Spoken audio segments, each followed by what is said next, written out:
Shalom jemaat Tuhan, senang sekali kita bisa berjumpa lagi dalam acara Light of Revival, renungan firman Tuhan yang akan menuntun kita di sepanjang hari ini. Mari kita melihat bagian firman Tuhan yang akan kita renungkan bersama dalam Ayub 29 ayatnya yang kedua. Kiranya aku seperti dalam bulan-bulan yang silam, seperti pada hari-hari ketika Allah melindungi aku. Kiranya. Kita pastinya tidak asing lagi dengan tokoh Alkitab yang bernama Ayub ini. Ya, ia seorang yang diakui kesalehannya oleh Tuhan Allah pada saat iblis berusaha untuk meminta izin agar ia dicobai. Ayub juga dikenal dengan penderitaan yang luar biasa, hingga istrinya menyuruhnya untuk mengutuk dan meninggalkan Tuhan Allah akibat dari penderitaan yang dialaminya. Tetapi dalam perenungannya ia sempat merindukan sesuatu. Apa yang dirindukannya? Mari sama-sama kita renungkan. Dalam kitab Ayub kita dijelaskan akan penderitaan Ayub yang begitu menyakitkan. Mulai dari kehilangan lembu, sapi, keledai akibat dari serangan orang-orang Sheba. Terus diikuti dengan kehilangan kambing dombanya yang berjumlah 7.000 akibat api yang menyambar dari langit. Selanjutnya kehilangan 3.000 ekor unta karena diserbu oleh orang-orang Kasdim. Lalu diikuti dengan kehilangan 10 orang anaknya, baik perempuan maupun laki-laki, karena angin ribut. Kejadian yang bertubi-tubi ini menimpanya dalam satu hari tanpa henti. Begitu menyakitkan, bukan? Tetapi bukan hanya itu saja. Ayub pun akhirnya menderita penyakit barah di seluruh kulitnya. Siapapun kita ketika berada di keadaan Ayub pasti akan merasakan syok, sedih, bingung, dan mungkin merasa tidak mampu karena ditimpa dengan penderitaan demi penderitaan.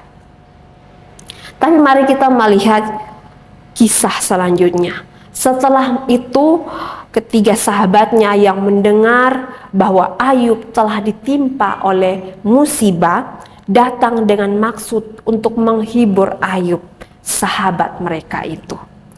Mereka mendengar semua keluh kesah dari Ayub dan mulai memberikan penghiburan yang di dalamnya berupa nasihat yang menyalahkan Ayub atas apa yang telah terjadi. Keadaan yang menambah derita Ayub, padahal harusnya ketiga sahabatnya itu menghibur dan menguatkan Ayub. Kiranya aku berada dalam keadaan sebaik dahulu. Kiranya kekayaan, kehormatan, dan kesenanganku yang sebesar semula. Ia mengharapkan hal tersebut bukan semata demi kenyamanannya, tetapi demi nama baik dan kemuliaan Allah yang dianggap telah pudar oleh sebab penderitaannya itu. Kiranya aku dikembalikan kepada kemakmuranku, sehingga kecaman dan teguran teman-temanku dibungkam sepenuhnya. Bahkan termasuk dasar pendirian mereka sendiri dan disingkirkan selamanya. Kiranya aku berada dalam keadaan batin yang baik seperti dahulu. Oleh sebab itulah dia berharap jiwanya dilapangkan dan dikuatkan dalam beribadah kepada Allah seperti sedia kala. Dan supaya ia memiliki kebebasan dan persekutuan dengannya seperti semula. Ketika itu ia merasa berbahagia dengan keadaan tersebut, seperti ketika Ayub mengalami masa remajanya itu. Itulah tafsiran dari Matthew Henry. Ayub memang merindukan masa sebelum ia mengalami penderitaan bertubi-tubi itu, tapi bukan kepada harta jasmani yang sangat berlimpah itu. Ia justru merindukan momen-momen di mana hubungannya begitu baik dengan Tuhan. Ia merindukan momen Tuhan dipermuliakan melalui kehidupannya sebelum ia ditimpa musibah demi musibah. Ayub tidak mengerti akan maksud dari Tuhan Allah mengujinya dengan musibah itu. Ayub pikir dengan semua yang ia miliki sedia kala Tuhan Allah dapat dipermuliakan, tapi bukan dengan keadaan yang menyakitkan dan kehilangan yang dialaminya pada waktu itu. Padahal Tuhan Allah ingin agar Ayub memahami bahwa Ia adalah Allah yang Maha Kuasa dan perancang yang sempurna, yang tidak salah dalam merancang, dalam mengatur, dalam mengizinkan apapun terjadi pada umatnya, bahkan musibah sekalipun. Kita mesti belajar dari kisah Ayub ini. Atau mungkin kita saat ini berada dalam kondisi yang sama dan berpikir seperti berpikirnya Ayub, yang berpikir bahwa apa yang kita alami sekarang, baik itu masalah, baik itu musibah, baik itu duka cita, baik itu kehilangan, baik itu kesakitan, bukanlah rancangan yang baik. Dan keadaan yang menyakitkan adalah keadaan yang tidak mempermuliakan Allah. Pahamilah bahwa seperti kata Ayub dalam pasal 42 ayatnya yang pertama sampai ayatnya yang kedua berkata, maka jawab Ayub kepada Tuhan, aku tahu bahwa Engkau sanggup melakukan segala sesuatu dan tidak ada rencanamu yang gagal.